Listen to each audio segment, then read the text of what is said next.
danes mi je posebno ljubo, da smo lahko podelili bon v višini 2000 evrov v osnovni šoli, tako kot so že menili Helene Puhar. Predvsem želimo ob koncu leta podeliti darilo tako imenovanim ranljivim skupinam.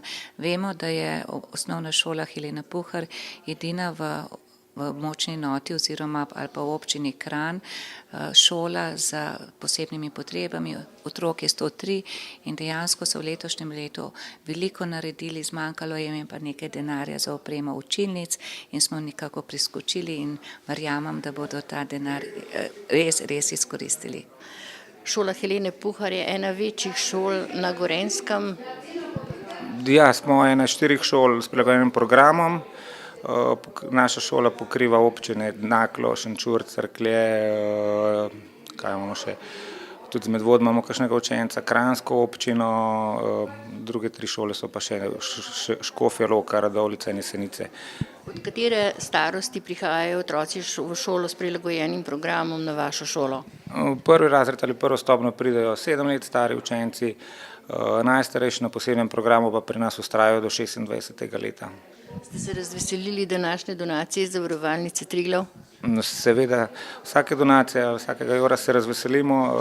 Ta donacija Zavarovalnice Triglav nam bo ob koncu leta 2017 pomagala zaključiti zelo uspešno leto. To donacijo bomo namenili za opremo likovne učilnice in v letošnjem letu, ki je bilo res za nas zelo uspešno, se še bolj uspešno zaključuje.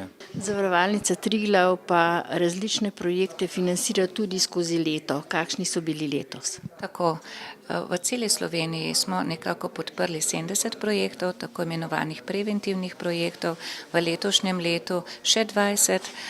Praktično želimo podpirati projekte, ki imajo dolgoročni učinek in so nekako dobri za celotno lokalno skupnost. Smo praktično vsi zmagovalci, tako lahko govorimo o nakupih ali defibrilatorjev.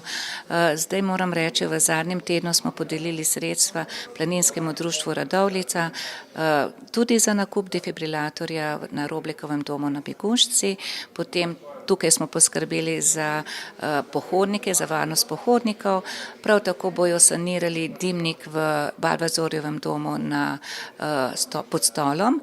Tukaj smo poskrbeli za protipožarno varnost, no v soboto je bil pa pravzaprav tudi en lep dogodek na Voglu, kjer smo podelili sredstva za nakup terenskega vozila gorsko-reševalni službi Bohinj, ki so pokazali izredno zanimivo vajo reševanja in šele takrat, ko to vidiš, se zavedaš, kako težko je, kako nemalokrat svoje življenje dajejo za pomoč ostalim in mislim, da je bilo to najlepše darilo tudi v soboto, da so si lahko pridobili sredstva za avto, za nakup avta in da bojo še hitrejše na prizorišču dogodka oziroma nesreče, kadar je potrebno.